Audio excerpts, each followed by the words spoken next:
Bonjour, bienvenue sur ma chaîne. Aujourd'hui, je vais faire une synthèse de l'année 2023, ce que j'ai appris et l'évolution de mes enfants en l'année 2023 et les objectifs pour l'année 2024.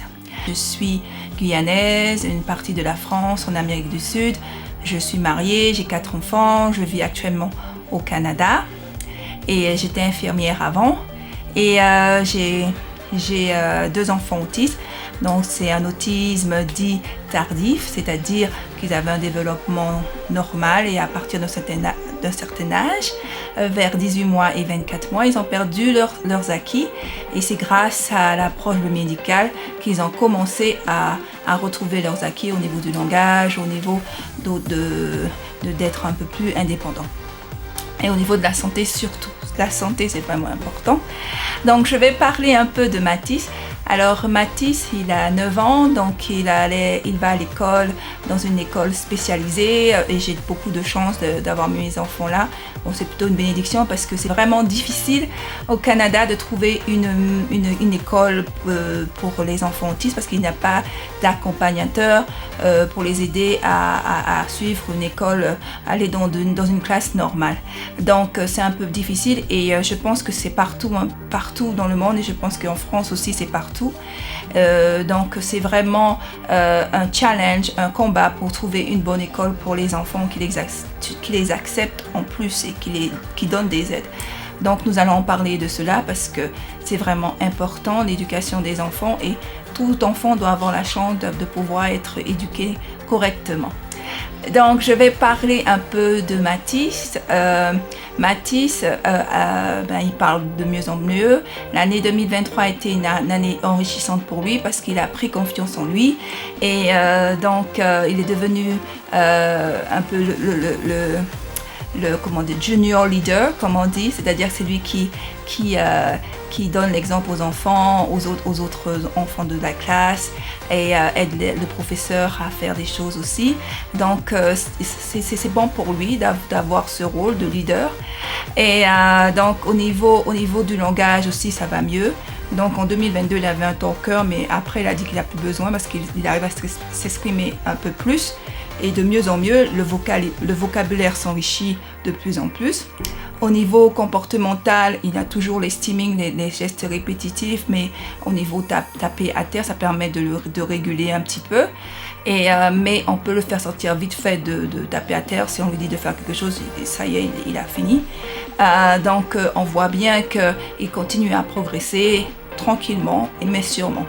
Donc Rémi, c'est un autre cas, donc c'est un autisme tardif aussi, mais qui a eu plus de problèmes digestifs que Mathis. Et donc lui, il est toujours dans une classe spécialisée, il parle de mieux en mieux. Donc la victoire qu'on a eue, c'est que pendant 2 ans, il utilisait le talker pour l'aider à communiquer. Et maintenant, il n'utilise plus parce que le vocabulaire s'est enrichi. Donc, il parle. Des fois, il parle un petit peu trop. Il est un peu, comme on dit, major. Ça veut dire en créole, un peu rebelle, quoi. Donc, on a des fois des difficultés pour le permettre de se calmer un peu. Voilà, quoi. Donc, au niveau comportemental, il est agité, il est toujours hyperactif, mais un peu moins. Donc, il joue beaucoup avec ses enfants, ses frères et sa sœur, ce qui est très bien. Donc, il interagit plus avec les adultes.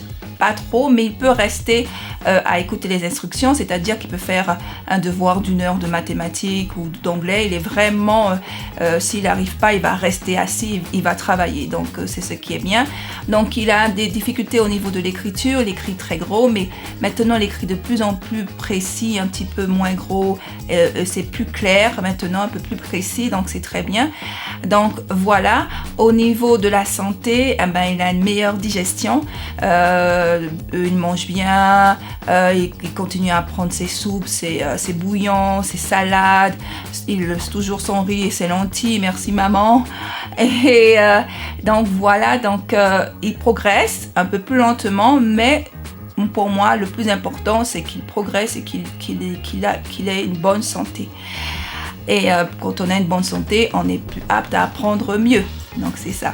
Donc l'année 2024, elle va être enrichissante parce que on va apprendre, et parce que 2023 j'ai beaucoup lu des livres, j'ai vu des reportages aussi sur l'approche biomédicale et sur l'autisme, j'ai différents livres que je vais vous donner, vous citer, ce sont des très bons livres par des docteurs, des neurologues et tout. Alors, l'autisme est en général pris en charge aussi par des thérapies au niveau psychomoteur, au niveau du comportement et tout, donc c'est ce qui est très bien. Mais mais maintenant, de plus en plus de docteurs et de chercheurs et des neurologues ou psychiatres et tout pensent qu'il y a un problème sous-jacent, des maladies sous-jacentes qui des fois se manifestent par des symptômes qui sont des fois hyperactivité, des stimmings, c'est-à-dire des gestes répétitifs, taper à terre ou frapper sa tête contre le mur. Des fois, c'est significatif d'un problème sous-jacent.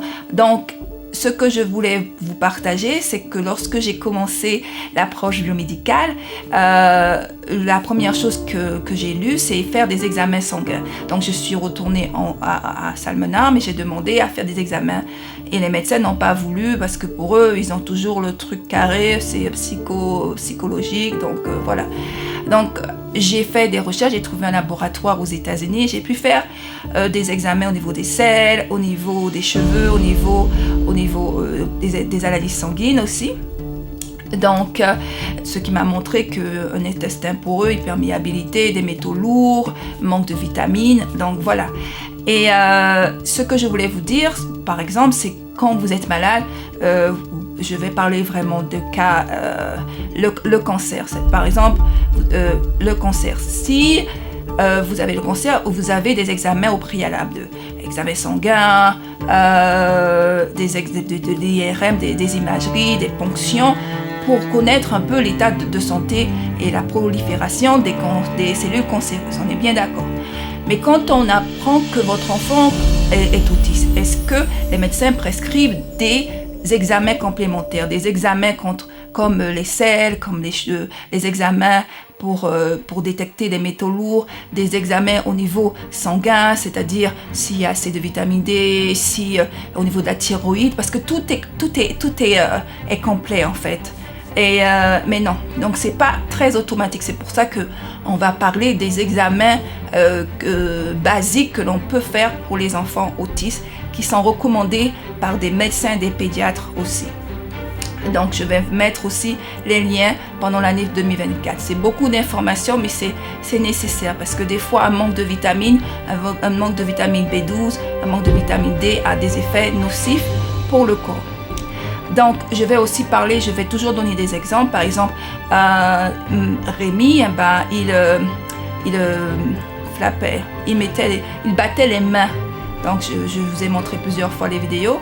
Et en changeant radicalement le régime, et quand j'ai découvert que parfois les battements des mains, les stimmings, les gestes répétitifs sont parfois dus à la prolifération des candidats albicans. Donc ce sont des levures, et quand il y a un déséquilibre, il y a une dysbiose. Donc elle lâche des toxines et des fois qui passent dans le sang, qui donnent des fois des gestes répétitifs. Donc vous voyez, des fois les maladies se manifestent des fois par des signes. Donc comme marcher sur la pointe des pieds, des médecins ont découvert que mais ça aussi c'est une dysbiose. Donc en faisant par exemple une transplantation fécale, il n'y a plus que les enfants marchent sur la pointe des pieds. Donc c'est des choses simples aussi, il y a des découvertes. Et ce qui est vraiment un peu dommage, c'est que les découvertes, il faut un prix, il faut payer, ça coûte assez cher. Et donc c'est vraiment restrictif, c'est vraiment... il y a quelque chose que je ne comprends pas, il y a beaucoup plus d'autisme qu'avant, et on a l'impression qu'on cache les informations, qu'on ne n'aide pas les parents à faire des examens, c'est toujours des examens privés. Donc, mais bien sûr, avec la foi et par les aliments, par les plantes médicinales, par la façon de manger et la façon de vivre aussi, aide beaucoup les enfants autistes qui ont une hyperméabilité intestinale à mieux vivre. Donc, c'est pour ça qu'on va parler de cela. Donc, premièrement, l'autisme et ses maladies sous-jacentes. Donc, deuxièmement, on va parler aussi des entreprises, de l'industrie alimentaire qui nous ment énormément. Donc, c'est vraiment du grand n'importe quoi dans les produits. On met un peu d'additifs, des colorants, des choses qui sont vraiment nocifs et pas du tout naturelles. Donc, on va parler de l'arôme naturel aussi qui est pas du tout naturel, qui a des effets nocifs sur le cerveau. C'est fait exprès pour que vous soyez addict aux produits. Donc voilà, donc on va parler de ça. On va parler aussi des aliments transformés. De plus en plus, il y a des entreprises, il y a 4 entreprises dans le monde qui sont les principaux semenciers, c'est-à-dire que génétiquement modifiés, des tomates modifiées, des melons modifiés, des raisins. Donc je vais vous donner quelques exemples. Et les raisins, par exemple, je ne peux pas trouver de raisins sans pépins. Mais c'est organique, c'est biologique, il n'y a pas de produits, il n'y a pas de pesticides, mais ce n'est pas naturel. Les graines de raisin sont très très bons pour la digestion et ça donne un effet de satiété. Mais quand vous mangez des raisins sans pépins, eh bien, vous continuez à manger et à manger. C'est très sucré, c'est très mauvais pour la santé, c'est beaucoup de sucre, donc ce n'est pas très bon pour les diabétiques. Donc c'est vraiment subtil. Et en plus, je ne vais pas trop en discuter parce qu'on va en parler vraiment dans les prochaines vidéos. C'est que les pépins de raisin sont vendus à part dans les compléments alimentaires. Donc c'est du grand n'importe quoi. Donc voilà le deuxième point, parler des industries, l'industrie alimentaire qui nous ment depuis très très longtemps. Et je vais parler un peu des plantes médicinales aussi, ce qu'on oublie de mentionner. On parle beaucoup d'alimentation, de digestion et tout, mais on oublie les plantes médicinales qui sont très très importantes. Donc je vais parler du pissenlit. On pense que c'est une mauvaise herbe, mais le pissenlit c'est un diurétique qui permet de nettoyer le foie. Pourquoi ça nettoie le foie? Qu'est-ce que le foie? Eh bien, le foie c'est un organe, c'est comme une machine qui épure toutes les toxines. Alors la création, il était tellement sûr qu'on allait tomber Dieu qu'il a mis des plantes médicinales pour nous aider à épurer toutes les toxines. Donc il y a beaucoup de plantes médicinales qui permettent d'épurer les toxines du corps. Et donc il y a toujours une solution. Et il faut apprendre aussi des cultures des autres. Donc ce qui est important. Et donc on va apprendre tout ça. Donc c'est ce que j'ai appris en 2023 et j'essaie de faire en vidéo, j'espère. Et j'espère que vous allez travailler et vous éduquer parce que c'est important dans ces derniers jours-là. Il y a beaucoup de choses qui se passent.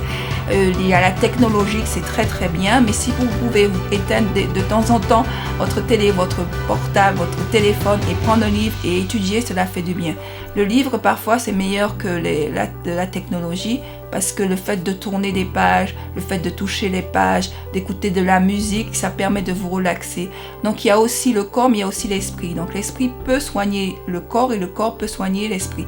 Donc c'est toute une symbiose que l'on a, c'est toute une symbiose qu'on doit réapprendre et on doit réapprendre à prendre soin de notre corps et à prendre soin de nos enfants. Donc je vais parler de l'autisme et aussi de façon générale de nous les parents, comment nous pouvons améliorer notre santé parce que c'est important aussi et pour prendre soin de nos enfants. Donc moins de stress et tout. Donc apprenons cette année et j'espère que je ferai des bonnes vidéos avec des livres, des commentaires et tout. Donc à bientôt et j'espère qu'on y arrivera. On y arrivera, c'est sûr. Allez, courage. Bye.